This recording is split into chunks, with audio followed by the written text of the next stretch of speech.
Hey everyone, I'm Josh and I'm a Solutions Architect with ThreatScape's award-winning Microsoft Security Practice. Today we'll be looking at some of the tips around the Defender suite, in particular Microsoft Defender for endpoint features such as live response and isolation. So let's get into it. In order to make use of the live response feature, we have to ensure that the capability is enabled. We do this by going to the Microsoft 365 Defender portal, going to the Settings, Endpoints, and then Advanced Features. There's a toggle named live response. We just need to make sure that that's turned on. You do also have other controls for enabling live response for servers and live response for unsigned script execution. Now that that's been checked, we can start using live response in our investigations. Before we demonstrate the live response in isolation, to give you some background, we have installed an application in the app data folders of the user profile and renamed the application to something that sounds malicious. Defender otherwise would have remediated the risk without live response. We will showcase the features but not showing a proper investigation, so just bear that in mind. But looking at the virtual machine, as you can see, we've got of course a folder called ransomware, of course, and within that bin folder and within there we've got ransomware.exe. You can actually see it's just GIMP running in the background, but we've just renamed the exe and the folders. And as you can see in the task manager, it does have the process listed as ransomware.exe and with a PID of 9224. But jumping back to the Defender portal, what we're going to do is have a little look at this device. So as you can see, it's got a high risk. We already feel that there's something dodgy going on in this device. As I said, we're not going to be following a proper investigation. So I'm just going to take the action of isolating this device. You've got two isolation methods, a selective isolation or a full isolation. Selective is allowing communication apps such as Outlook, Teams, Skype for Business to still work, whereas I want to do a full isolation, so that's completely everything apart from communication with the Defender for endpoint services. So what we'll do is we'll just isolate pending investigation, and we'll isolate this device.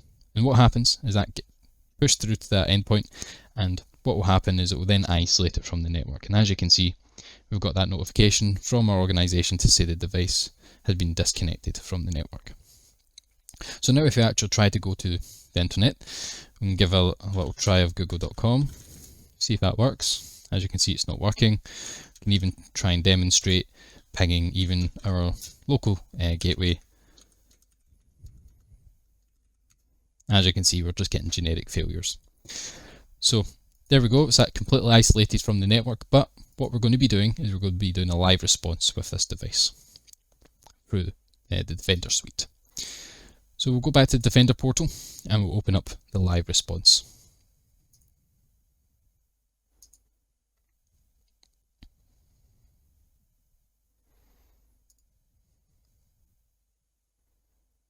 So as you can see, we've already ran a few commands, but what you can do is you run help. You can see some commands that are available. There's quite a lot of commands. The ones that we'll be using is process or processes and remediate.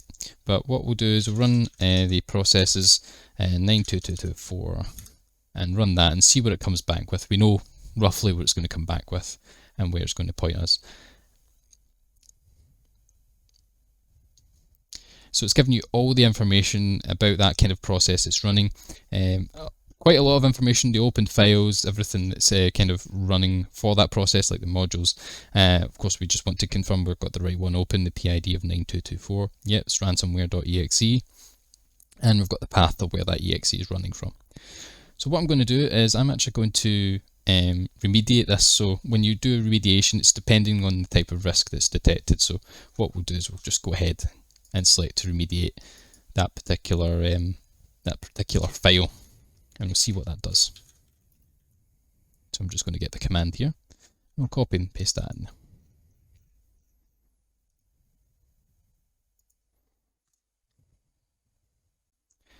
After around 30 seconds or so, you can see back on the virtual machine that there is no longer that exe in this location, and also there's no process running for that exe either.